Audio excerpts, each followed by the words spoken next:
Hello everyone, I am super excited to be making this video. It has been on my list of videos I want to make for years, and the reason I've been putting it off will come into light very soon. So the video is going to be me ranking the books I read and some of the movies that I watched in secondary school, as in for school. And the reason I keep putting off filming this is because I cannot remember everything. And I've asked friends, I've asked family, I've gone round, I've posted on Instagram on my close friends, and I was reminded of some of the books and movies that I forgot about, and it's also the reason I'm including movies, because one of my friends texted and was like, you should include movies because they are just as important for literary analysis, or maybe not literary, but analysis.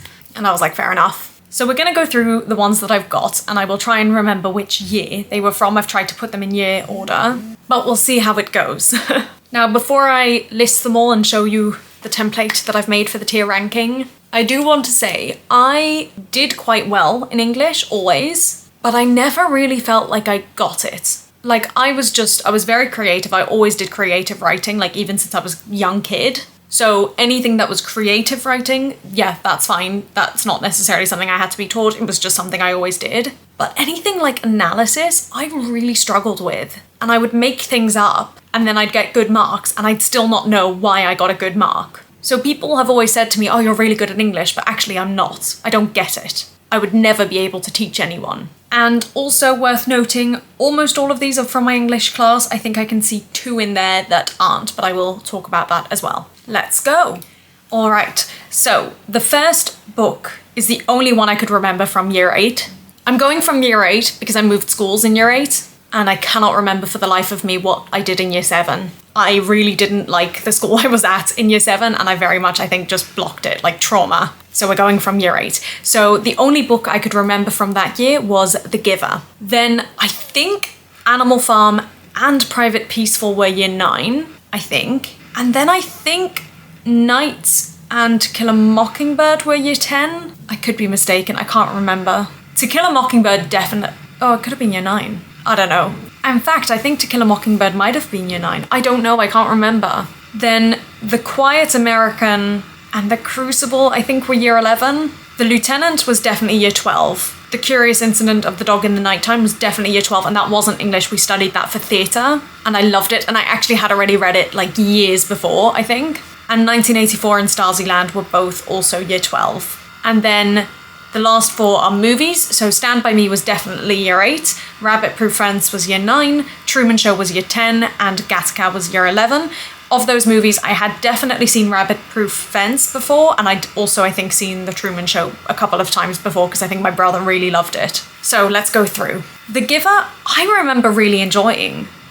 Now, obviously, I'm going based off what I remember from it, so maybe if I read it now, I wouldn't enjoy it as much. I think I remember it being slow-ish, but then, the end was quite satisfying. I can't remember now. I'm gonna put it in pretty good. Animal Farm, I remember really loving, to the extent that I really want to reread it now, because I just remember loving it, so that's going in green. Private Peaceful, this is another one I think I read well before we needed to read it for school. So I think I'm gonna put that one in loved as well. I think I loved it more when I read it the first time. This is another thing about me. I really resented reading for school because I loved reading. And because I didn't get what I was meant to be doing when I was reading for the English subject, I found it harder. So I think I loved it when I read it the first time, and then when I had to read it for school, I think it moved down to pretty good, but we'll leave it in loved. Night, I can't remember at all, so that can go in purple. To Kill a Mockingbird, I remember really loving, but it was just a bit long,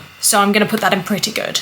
The Quiet American, as you may know, I didn't particularly enjoy. It's one that I definitely am curious to reread because so many people speak so highly of it, but I hated it so much. And I'm curious if I just didn't fully get it. Then The Crucible, I don't even know if I read this whole book. I mean, I'm sure I did. I don't even know, I think it's considered a play, not a book. But I just don't remember it at all. So I remember the first scene and that was it. So we'll put that in don't remember. The Lieutenant, I think I already said, I read this years before I had to read it for school and I loved it. Did I love it then? I enjoyed it. Was it pretty good or was it okay? I can't remember now. I'll put it in okay, I think. Because it obviously didn't stand out as much to me as The Giver and To Kill a Mockingbird, and it was far more recently, so yeah. Curious incident of the dog in the nighttime. Now, there's going to be a few biases here. First of all, obviously it wasn't for English, so that makes a difference. Second of all, I read it before I had to study it. And third of all, I went to see the play, I think twice, and loved the play. So like all these factors obviously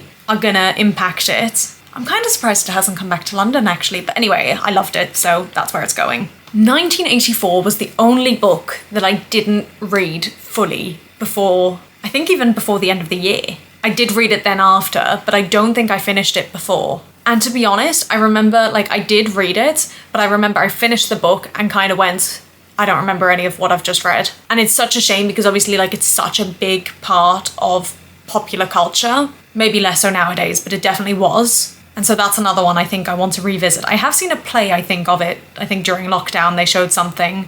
But I'm going to put it in Don't Remember. But it's definitely one I think I would have enjoyed if I was paying more attention to it. Stasi Land, I do remember enjoying. I think the ones in year 12 are just harder because, like, obviously year 12 was a very intense year. In Australia, that's the final year of school. But I do remember enjoying it. I'm just not sure if it's okay or pretty good. I'm gonna, I think, go for okay, because if I'm not sure, then that's where it should go. Now the movie, Stand By Me. It was a very, like, powerful movie, but I don't like, I've mentioned this before, I don't like watching or reading stuff where people are being really, like, rebellious, and I don't know, like, I struggle with that because I'm so not that way. I'm gonna put it in pretty good, I think. Rabbit Proof Fence is absolutely heartbreaking. I so highly recommend it to everyone, and it's also very important because I'm sure it's something that not everyone knows about. And yeah, I loved. Again, heartbreaking, but loved. Truman Show. So this is a really interesting one because when I saw it those times before I had to study it, I really didn't like it at all. But I definitely grew to it. This is like one of the very few where the more I was exposed to it and the more I had to analyze it, the more interested I guess I was in it, or the more it took my attention. I'll put it in pretty good, I think. And Gattaca? Oh, I think I'm gonna put that in okay. Although again, I think if I wonder if I rewatched it now, if it would go higher. But I think we're gonna stick with this list. And I don't know if I expected everything to be where it's ended up, but there you go.